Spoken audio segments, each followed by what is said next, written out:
With over 400 waterfalls packed into one tiny country, Costa Rica is a waterfall chaser's dream. And in this video, we're taking you to one of the country's best waterfall destinations. We're Jamie and Skylar, and we recently spent 8 days road tripping through Costa Rica. Our first 4 days included a pretty epic hike. Look at these views that we got. And some amazing waterfalls. And since we just can't get enough of either, our 5th day in Costa Rica has more of both. We'll be hiking 2 miles each way to visit 2 more stunning falls. But before we get to that, we're going to start this day at one of Costa Rica's most unique and beautiful beaches. Our Day 5 beach destination takes us around 7 miles south of Uvita to Ojochal. It's here on the Pacific shoreline that you'll find Playa Ventanas and its famous beachfront caves. There's the water at low tide. The caves are over to the left, which we'll get to. And you can see the beach, which is lined with these gorgeous palm trees. During high tide, this is all completely underwater, and you can't even access the caves. Thankfully, we had learned how important it is to track the tides on our last trip to Costa Rica, so this time we had arrived shortly after morning low tide to be sure that we could walk into the caves. Of the 2 main caves at Playa Ventanas, the one further to the north is the largest, and the one Skylar decided to explore first. Skylar is walking way into the cave. Alright, he's reached the water. Oh my gosh. That freaks me out. I don't know if you can see that little dot in the middle of the light, but I think Skylar's coming back out finally. Okay, so it's definitely switched and the tide is coming in. It didn't get near this high. Holy crap! This is crazy how fast the tide comes in. The cave that lies further to the south is quite a bit smaller than the one to the north, and is definitely not for those who are claustrophobic. And although Skylar's not a huge fan of tight spaces, he decided to explore the cave anyway. While Skylar's risk appetite is much more than mine, he knew that his time in this cave was limited, as the waters in this cave can rise extremely fast, creating a very dangerous situation even for strong swimmers. Eventually, Skylar decided the water was getting a little too high for his comfort and decided to join me out on the beach. I'm really glad we decided to come at low tide this time, and at only $4 American, I'd say this is a must visit. Back out on the beach, we were amazed to find we still had it nearly all to ourselves on this late Wednesday morning. And while we would have loved to stick around to enjoy it for a while, we had other places to be. The first of which was Aroma Cafe, where we had already visited earlier for breakfast that morning and were extremely impressed. Now normally, we don't visit the same spot twice in one trip, but our coffees and passion fruit pastry at Aroma were so delicious, we just had to make a stop back for a lunch order to go. After Playa Ventanas, we decided to go back to the place where we had coffee at this morning because we enjoyed it so much, and we did see that they had a pretty good lunch menu, but we are booking it now to Nauyaca, so we couldn't stay. We got our food to go, but we'll show you what it looks like. So we ended up getting 2 of these sandwiches, and honestly for lunch we probably could have gotten by with one. I don't think we had any idea how big they were. We ate all the fries, and now you can see the sandwich a little bit better. For what, $6 or $7 American? That's a great deal. By the time we grabbed our sandwiches and got back on the road, it was already around noon. And since we'd have a 40-minute hike both to and from the waterfall and would have to be back to our vehicle by 4, we knew we'd have limited time to enjoy the waterfalls, so we were in a hurry. We're only a couple minutes from the entrance to Nauyaca Waterfalls. Now we are going to the original, which is Don Lulo's. That is less expensive if you're willing to hike both ways. After around a 15-minute drive northeast from Dominical, we reached the office for Don Lulo's, where we purchased our tickets for $10 per person before driving another mile or so to the parking lot. So even though this road is nice and paved, it is super narrow. We would not want to meet anybody coming up at this time, but we're pretty sure by the time we're ready to come back up on this road, nobody should be driving down. I think they stopped letting people in the park after some point in the afternoon. I think parking for the day is $4 and the parking lot closes at 4. Down here in the parking lot, they do have restrooms and changing areas, which is really nice. So we are just putting on sunscreen and staying in front of the AC as long as possible, because as soon as you step out of the car, you're like sweating immediately. It's going to be a very hot hike today, but I think it'll be worth it to see the falls. Ready for our adventure, we began the 2-mile hike to the waterfall, which began by crossing over the river and into the forest. So when you go to the original entrance, you can pay $10 USD per person plus $4 to park. Or you can pay $30 per person and you can take the trucks that drive up and down. And I think it might be just like a 10-minute hike to the falls. Or you can pay, I think, $80 per person and ride horses. If you do like the $30 per person, I think that it's a limit of like 2 hours at the falls, which, you know, I think for most people that would be enough. So we're about a half mile into the hike to the falls, and this is our view at the moment. Pretty nice. Very scenic. So there are a lot of really nice views on the side of this trail, but do keep in mind that there are horses on this trail as well. So make sure you don't spend too much time looking at the views because you'll probably step in horse poop. It does look like we're gonna have nice signs along the way to let us know how far until the waterfalls. And today we're hiking only 4 miles, which is much better than the 6 miles we hiked 2 days ago. Now, if you haven't already seen our hike up Pico Blanco, our morning at the Whale's Tail, our crazy drive through the mountains, or our visits to several other Costa Rican waterfalls, be sure to check out the first 2 episodes in this series after this one. And if you want to be sure to not miss our final Costa Rica episode, go ahead and subscribe to our channel and turn the notifications on. So we're here on a Wednesday. I think we started hiking around noon or maybe just a little bit after. And there are quite a few people hiking on the trail. We've reached our first choose your adventure portion of the trail. You take the bridge or do you take the rocks? You taking the bridge? Yeah. All right, I'm taking the rocks.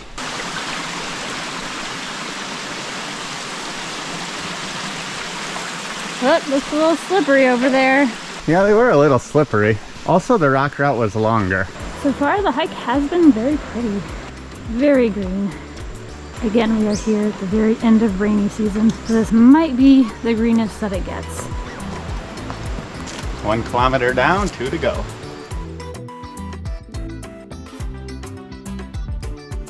Oh, we're both getting pretty sweaty already. I don't know if it's so much different, like the time of year that you visit, because this trail mostly has been shaded for us. But when we had done this trail years ago, it would have been in May. And I remember the trail being mostly sunny and it was pretty miserably hot. So it is significantly better this time around. So up ahead we see a bunch of horses. We're thinking it's probably the halfway point where you can stop and get some food and drinks. We're doing pretty good. I think we're just gonna keep moving, try to get to the falls as early as possible so we can enjoy it for a few hours and still be to our Airbnb before sunset. As you can see, the option to take horses to the falls is pretty popular. What's up, guys? This is probably the longest stretch of sun up ahead. So the bad thing about this super hot and humid weather is that it really saps the energy out of you. And it does make a hike that normally probably wouldn't be that bad pretty difficult, but the good thing about it is that cold waterfall is gonna feel great once we get there. Oh, we got another bridge coming up. Skylar, it looks like you can walk through the water if you want to again. But I think I'm gonna go over this bridge. All right, I'll go down to you. You don't have to. You can join me on the bridge. Once again, Jamie chose the bridge and I'm taking the rocks.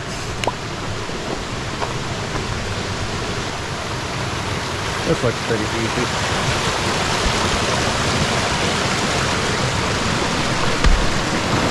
Should not have taken the rocks. If you don't want to get your feet wet, take the bridge. Don't take the rocks because even though they're pretty flat, they are covered in moss and you just slide right off them. Getting close. As you can see, there's a few more people on the trail now. Those are the people that took the truck to get to the point where it's only a 10-minute hike to the waterfall. So that means we should have less than 10 minutes to go at this point. And after just a few more minutes on the trail, we had arrived at the boardwalk which leads to the falls, where we found restrooms and changing rooms, and a map with directions to the waterfalls. So the lower falls is where you can swim and cool off. So we're gonna hit the upper falls first while we're hot and sweaty, and then we'll go cool off in the lower falls after that. I cannot believe how different this experience is. I know we were here several years ago, but this has changed so much. This whole path was not here at all. After over 2 miles of hiking in the Costa Rican heat, we had finally reached the upper waterfall, and it was every bit as impressive as we had remembered.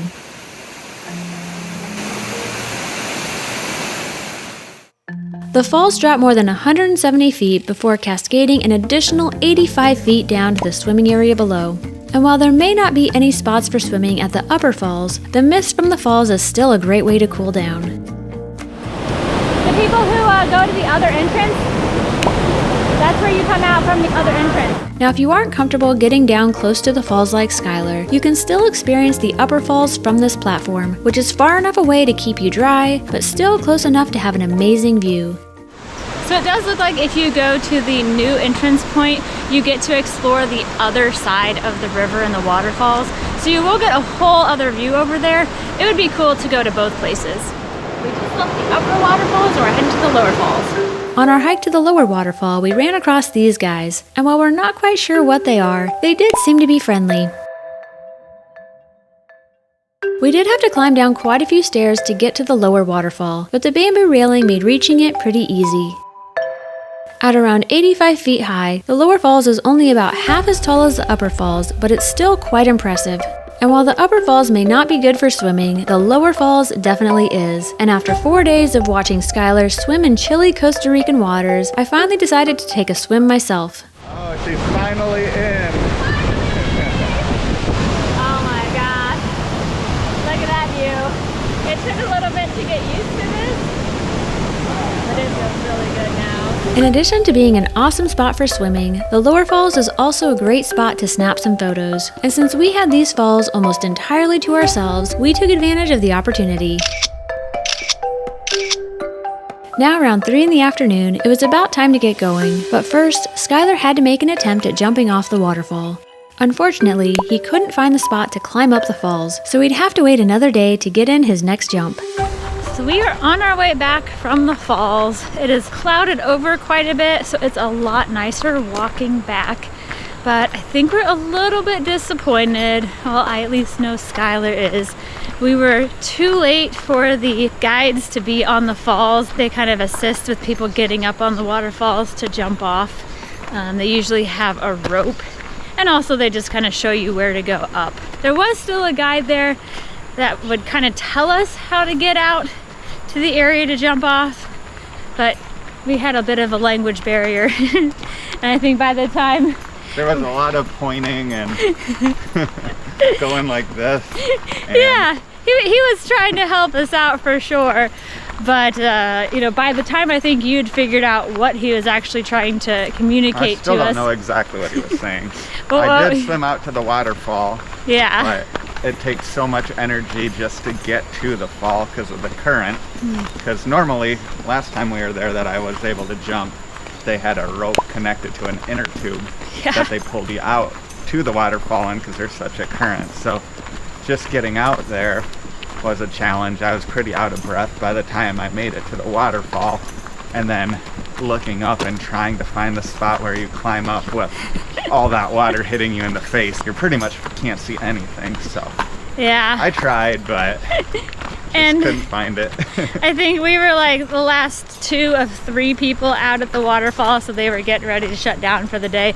Otherwise, I have a feeling you probably would have rested a little bit. I would have kept trying, but yeah, I ran out of time. Yep. So if you want to jump off of the waterfalls here, make sure to visit between 10 a.m. and 1 p.m. They said that's whenever they usually have the ropes available to help. This hike back has been so much more enjoyable just because it feels so much cooler. So we have about a half mile to go to the parking lot, and then we'll be on our way to our 4th Airbnb of this trip. Yeah, we've already stayed in some pretty cool ones, but I think this one's probably going to be our favorite. Well, our dry streak is over. We're finally getting caught in the rain. Barely. It's only sprinkling so far. Yeah. It's probably going to get heavier, but maybe we'll luck out. We made it back to the green suspension bridge, and right across that is the parking lot. And we got, what, like 8 minutes to spare? Cut it a little close, but not too bad. Yeah. Maybe 6 minutes to spare.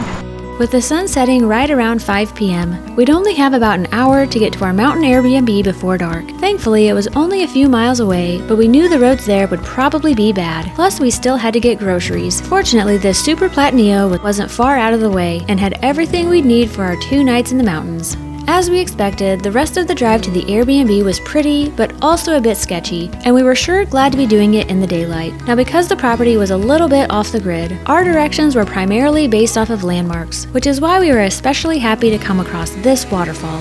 We found the waterfall, so we're going the right way. So this Airbnb host has some great instructions for how to get out here. We just went through a bamboo grove and a small waterfall was on our left. Okay, let's see what we're supposed to do next. The road turns right there. Hang on. Was there a way to turn it off or not? Thankfully, the misturn didn't slow us down too much. So we did make it back to our Airbnb after going to the store, and there is still a little bit of light, but it is gorgeous here. Oh my gosh. This place is up in the mountains, and it is very peaceful.